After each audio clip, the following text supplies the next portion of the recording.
నమస్తే, మాట్లాడండి. హలో, మాట్లాడండి, వినిపిస్తోంది, మాట్లాడండి. వినిపిస్తుందా? అది ఇప్పుడు పాస్ట్ అభినయ దర్శన్ మీద దాడి జరిగిందని చెప్పేసి ఓకే, అదేదో న్యూస్ సర్క్యులేట్ అవుతా ఉంది.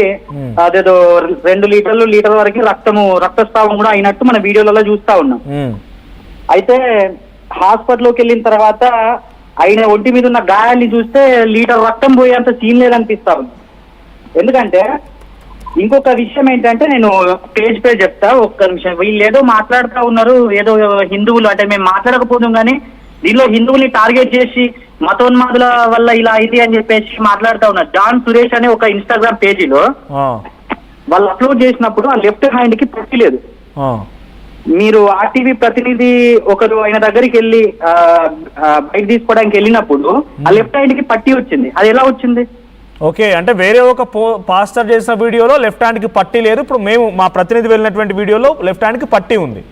అది ఎలా వచ్చింది? ఓకే, అది ఎలా వచ్చింది? ఆ ఒంటి మీద ఉన్న గాయాలు ఇప్పుడు అక్కడ ఏదైతే పట్టేసిలో స్టిచెస్ పడితే ఆయన ఏమంటున్నంటే బీర్ సీత బట్టి నన్ను పొడిచిల్లు అని చెప్పేసి అంటా ఉన్నారు.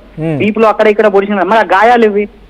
ఇప్పుడు నువ్వు ఎక్స్పోర్ట్ చేస్తే నీ మీద నిజంగా దాడి జరిగితే ప్రతిదీ బయట పెట్టాలి. ఒకవేళ స్టిచెస్ వేసింది అనుకో, అదంతా వీడియో రికార్డ్ జరిగింది కదా, ఇంత డ్రామా ఎట్లా అనుకుంటున్నారు? వీడియో రికార్డింగ్ జరిగింది కదా. ఇప్పుడు నేను కూడా ఒక వీడియో చేస్తానండి. ఇప్పుడు సినిమాలలో జరిగే ఫైట్స్ అన్ని కూడా రియలిస్టిక్ గానే ఉంటాయి. ఇప్పుడు నేను ఏమంటున్నా అంటే జనాల్ని అట్లా చేయొచ్చు, మనం అనుకుంటే చేయొచ్చు. కానీ ఏంటంటే ఎండ్ ఆఫ్ ద డే ఇప్పుడు ఈయనకి నిజంగా అలాంటి అన్యాయం జరిగితే ఎవరన్నా హత్యాయత్నం చేస్తే అది ఖచ్చితంగా తప్పు. అది మనం అందరం ఖండించాలి, అవసరం ఉంది. కానీ జనాల్ని రెచ్చగొట్టడానికో లేకపోతే ఇలాంటివి చేస్తే మట్టుకి అది సొసైటీని ఇంకొక తప్పుదారులు తీసుకోపోతుంది. కాబట్టి మనం ఇది కరెక్ట్ అంటే మా మీద నిజంగానే దాడి జరిగింది అని చెప్పడానికి ఏం చేయాలో ఖచ్చితంగా ప్రూఫ్స్ చూపించాలి కదా. ఇప్పుడు ఆ పట్టి ఎలా వచ్చింది అన్న? ఇప్పుడు మీరు చెప్పండి. అప్పుడు లేని పట్టి ఆర్టీవీ ప్రతినిధి వెళ్ళినప్పుడు ఇప్పుడు లెఫ్ట్ హ్యాండ్ కి పట్టి ఉంది. ఇప్పుడు మీరు ఏమనుకుంటారు చెప్పండి? అంటే లైవ్ లో కొన్ని వీడియోలు చూసాం కాబట్టి నిజంగా అటాక్ జరిగిందనే భావనలో ఉన్నాం. అదే అండి, ఇప్పుడు నేను మీకు వీడియోస్ పంపిస్తా. ఇప్పుడు వాళ్ళ ఎవరు ఇంతమంది చెప్పిన జాన్ సురేష్ అనే ఇన్స్టా పేజ్ లో అప్లోడ్ చేసినప్పుడు ఆ లెఫ్ట్ హ్యాండ్ కి పట్టి లేదు, ఆ చేతి మీద స్క్రాచ్ కూడా లేదు. అలాంటిది ఆర్టీవీ ప్రతినిధి గారు వెళ్ళినప్పుడు ఈ చేతికి పట్టి ఎలా వచ్చిందండి? ఒకసారి మీరు లైన్ లో ఉండండి. జాన్ వెస్లీ గారు ఉన్నారు. జాన్ వెస్లీ గారు, మీకు అర్థమైందా? అంటే కాలర్ చెప్తున్న మాట అర్థమైంది. ఇప్పుడు మన కాలర్ గారు మాట్లాడినట్టు ఒకసారి అంటే ఆ చేతికి లేదు ఈ చేతికి వచ్చిందని అంటున్నారు ఆయన. ఒకసారి కెమెరాలో మన ఫ్రంట్ కెమెరా బ్యాక్ కెమెరా తీసినప్పుడు కూడా ఒకసారి మనకి రివర్స్ ఇమేజ్లు కనబడుతూ ఉంటాయి. ఒకవేళ అదే ఉండొచ్చు.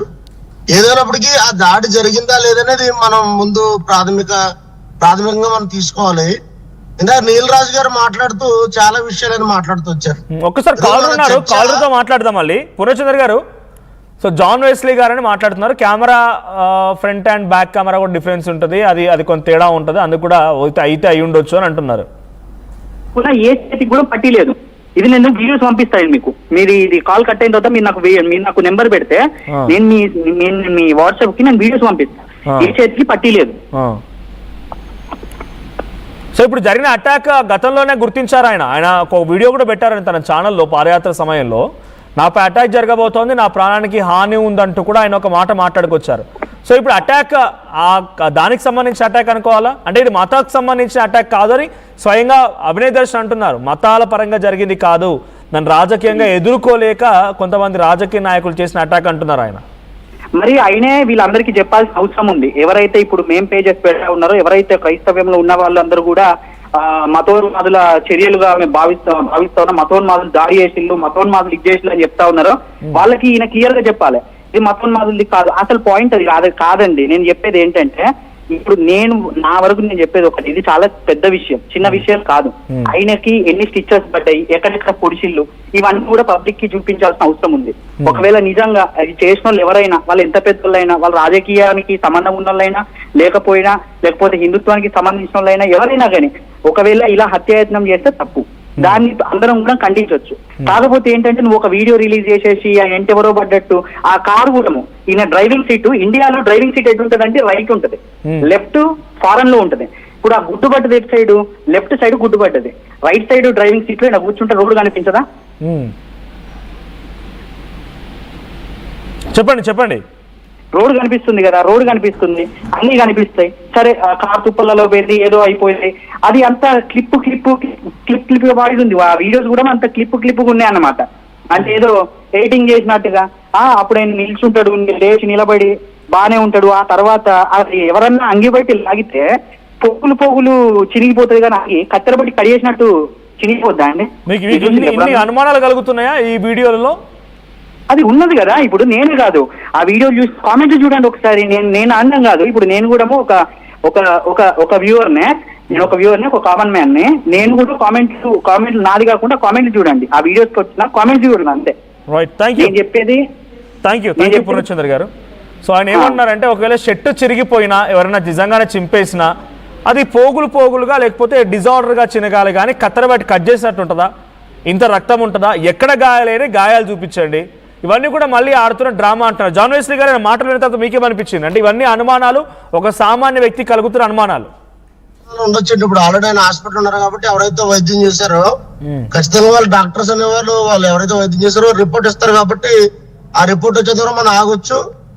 లేదంటే ఇలాంటి అనుమానం ఉన్నాడు మనం కూడా వెళ్ళి చూడొచ్చు. ఈ హాస్పిటల్ ఉన్నాడు అని తెలుసుకుంటే అక్కడికి వెళ్ళి చూస్తే అనుమానాలన్నీ క్లియర్ అవుతాయి కదా. మనం ఇక్కడ దూరంగా ఆయన రాజకీయ పరంగా తను ఎదుర్కోలేక చేసిన దాడి అని అంటున్నారు. సో ఇప్పుడు ఎదుర్కోలేక చేసింది ఎవరు చేసి ఉండొచ్చు? వైఎస్ఆర్సీపీయా, టీడీపీయా, బీజేపీయా, జనసేన? అక్కడున్న పార్టీలు ఇవే. ఆయన భరోసా పార్టీ అని పెట్టి పేదల సమస్యలు రిపోర్ట్ చేస్తూ ఉంటే, ఆ సమస్యలు వెలికి తీస్తూ ఉంటే జీర్ణించుకోలేక రాజకీయంగా చేసిన దాడి అయి ఉండొచ్చు. సో మీరు కూడా వైసీపీ పార్టీలో కీలకంగా ఉన్నారు, క్రిస్టియన్ మైనార్టీకి సంబంధించి వైస్ ప్రెసిడెంట్ అంటున్నారు కాబట్టి, సో ఇప్పుడు మీరు వైసీపీ పార్టీపై ఆరోపణ చేస్తే మీరు ఒప్పుకుంటారా? అలాగే ఎలా చేస్తారండి? ఆరోపణ అంటే దానికి ఏదైనా ఆధారం ఉండాలి కదా. ఆరోపణలు ఏదన్నా చేయొచ్చు, ఆరోపణలు ఏదైనా చేయొచ్చు, కానీ ఆరోపణలకి ఆధారం అనేది ఏదైనా ఉండాలి ప్రూవ్ చేయాలంటే. కాకపోతే ఇప్పుడు ఆయన చెప్పాడు కదా, నాకు స్థానికంగా కొన్ని ఇబ్బందులు ఉన్నాయి, దానివల్ల ఆ పరిస్థితులను బట్టి నా మీద ఎవరైనా దాడి చేశారు అని ఆయన చెప్తున్నాడు. ఒకవేళ ఇంకా ఆయన హాస్పిటల్ ఉన్నాడు కాబట్టి ఖచ్చితంగా మరి డాక్టర్స్ వారు పరీక్షిస్తున్నారు కాబట్టి మనం కావాలంటే డాక్టర్స్ ఇప్పుడు అదే అన్నాను, ప్రభుత్వం దీని మీద ఒకవేళ ఒక స్ట్రిక్ట్ గా చేసుకుంటే అది నిజంగా దాడా, లేదంటే మీరు అందరూ అంటున్నట్టు ఒకవేళ ఆయన చేసుకున్న చర్య అనేది మనకు తేటతలం అవుతుంది. మనం ఇక్కడ కూర్చొని మాట్లాడుతున్నప్పుడు రకరకాల మాటలు మనం రాజకీయంగా మీరు తిరుగుతున్న వ్యక్తిగా చెప్పండి. భరోసా పార్టీ అనేటువంటి పార్టీ పబ్లిక్ లోకి వెళ్ళి పబ్లిక్ సమస్యలు వెలికి తీస్తోంది కాబట్టి రాజకీయంగా ఎదుర్కోలేకనే దాడి చేశారని ఆయన మాటని మీరు నమ్ముతున్నారా? భరోసా పార్టీ అంత ప్రభావం చూపించిందా? ఆయన పాదయాత్రలు, ఆయన మాటలు అంత ప్రభావం చూపించి ఆయనపై నిజంగానే రాజకీయంగా దాడి చేయాలన్న కక్ష ఏ పార్టీకైనా కలుగుతుందా? రాజకీయంగా దాడి అనేది మనం ఇప్పుడు ఎలక్షన్స్ ఏం లేవు కదా సార్. ఒకవేళ ఆయన ఎలక్షన్స్ ఉంటే చేసినా తప్పే, అది ఎప్పుడు చేసినా తప్పే. ఎప్పుడైనా తప్పే నేను అంటుంది. ఎలక్షన్ దృష్టిలో పెట్టుకుంటే రాజకీయ దాడులు ఇప్పుడు ఉంటాయి, కానీ ఇప్పుడు అలాంటి పరిస్థితులు ఇప్పుడు ఏం లేవు. రాజకీయంగా ఒకవేళ అంటే రాజకీయంగా అంటే మనం పెద్ద పార్టీలని కాదు, స్థానికంగా ఆయన చెప్తున్నాడు. స్థానికంగా అక్కడ కొంతమంది నాకు వ్యతిరేకులు ఉన్నారు, నేను ఈ గిరిజన ప్రాంతాల్లో తిరుగుతూ వాళ్ళ సమస్యలు వెలుగుతీస్తున్నాను కాబట్టి నాకు స్థానికంగా కొంతమంది వ్యక్తులు నా వల్ల ఇబ్బంది పడుతున్న వాళ్ళు నా మీద దాడి చేసి ఉంటారు అనేటువంటి మాటలు ఆయన మీ ఆర్టీవీలో చెప్పాడు. ఇంకా ఏ టీవీలో కూడా ఆయన మాట్లాడలేదు, ఎక్కడ కూడా మేము చూడలేదు. ఆర్టీవీలోనే ఆయన డైరెక్ట్ ఇంటర్వ్యూ ఇచ్చాడు. తర్వాత ఇంకో విషయం ఏంటంటే, ముందు ఇందాక మీ స్టూడియోలో ఉన్నటువంటి మన బ్రదర్ నీల్ రాజు గారు మాట్లాడుతూ ఆయన పర్సనల్ విషయాన్ని బయటపడుతున్నాడు. ఇప్పుడు అది కాదు, అది ఈ సమయం కాదు, సందర్భం కాదు. ఆయనకి ఎన్ని పెళ్లిళ్ళు అయినాయి, ఆయనకి ఎంతమంది, అది కాదు ఇప్పుడు సందర్భం. ఇప్పుడు ఆయన మీద జరిగింది దాడా కాదా, దాని మీద చర్చ పెట్టడం తప్ప ఆయన వ్యక్తిగత విషయాలు, వ్యక్తిగత ఫ్యామిలీ విషయాలన్నీ కూడా బయట పెట్టి ఒకవేళ ఆయన మీద నిజంగా దాడి జరిగితే ఒకవేళ ఆయన ఇబ్బంది ఉంటే ఇటువంటి విషయాలు ఇంకా ఉన్నప్పుడు ఇంకా అతను కృంగిపోయే పరిస్థితి ఉంటుంది.